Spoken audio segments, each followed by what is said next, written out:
Hello, నా పేరు doctor Shreya, Matruka fertility centre, Hanamkonda, Warangal. So మనము కణం పరీక్ష గురించి మాట్లాడుతున్నాం. సో సెమెన్ టెస్ట్ ఎప్పుడు ఇవ్వాలి? So minimum gap of 2 to 7 days అంటారు. అంటే మీరు కలిసిన తర్వాతన్నా, లేకపోతే సొంతంగా మాస్టర్బేట్ చేసిన తర్వాతన్నా అట్లీస్ట్ 2 డేస్ గ్యాప్ ఉండాలి అండ్ 7 డేస్ దాటొద్దు. ఈ క్రైటీరియా ఎందుకొచ్చింది? సో 2 డేస్ కంటే తక్కువ గ్యాప్ ఉంటే గనక కౌంట్ తక్కువగా దొరకొచ్చు మనకి.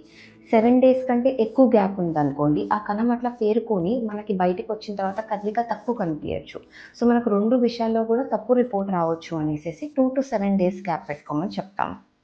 దాని తర్వాత మనము క్లినిక్‌కొచ్చిన తర్వాత ఈ బాక్స్‌లో ఒక స్టెరిలైజ్డ్ కంటైనర్‌లో వేరే మీ నేమ్, ఐడీ నంబర్, ఏజ్ అదంతా రాసి మీకిచ్చిన తర్వాత, మీరు సెమెన్ ఇచ్చిన తర్వాత ఇట్లా మనము ఇది వార్మ్ టెంపరేచర్ అంటే ఇక్కడ ఇది ఒక లామినార్ ఫ్లో. సో ఇక్కడ మనకి టెంపరేచర్ మెయింటైన్ అవుతుంది. సో 37 డిగ్రీస్ అనేసేసి ఇక్కడ మనము దాన్ని వదిలేస్తాం.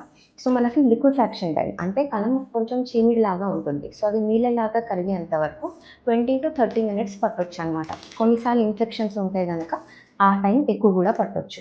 సో ఆ లిక్విఫాక్షన్ టైం కూడా నోట్ చేస్తాము. సో కణం కరిగిన తర్వాత అది కొంచెము లిక్విడ్ అయిన తర్వాత 2 మెథడ్స్‌గా క్యాలిక్యులేట్ చేయొచ్చు.